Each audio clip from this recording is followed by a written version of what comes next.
FBR का है sir, वो एक आर्गूमेंट है, और वो आर्गूमेंट ये है कि चूंकि स्क्रैप जो लोग जमा करते हैं वो बिल्कुल ही अनडॉक्यूमेंटेड सारा मामला है, तो इस वजह से मेरे ख्याल में सॉल्यूशन, वो कहते हैं जी हमारे पास कोई नहीं था, तो शायद इस वजह से है।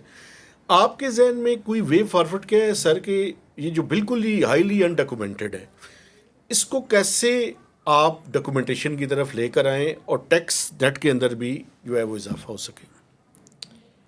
देखिए, ये जो टैक्स नेट में आना और लाना और टैक्स नेट में रहना, तीनों काम तीनों बिल्कुल। काम है।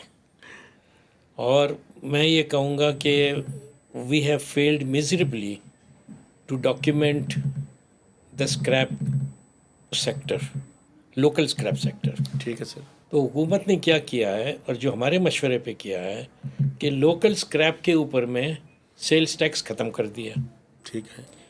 so that anybody who purchases local scrap doesn't have to pay any tax.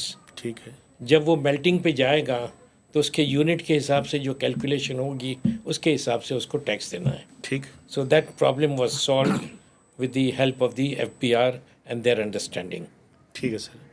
जो बाकी जो इतने स्क्रैप है वो इंपोर्ट होता है, ठीक है। और इंपोर्ट के ऊपर में 18% सेल्स टैक्स ले लिया जाता है, ठीक है। विच इज़ एन इनपुट, और आउटपुट पे और आपको आउटपुट पे क्या नाम है वो एडजस्ट हो जाता है।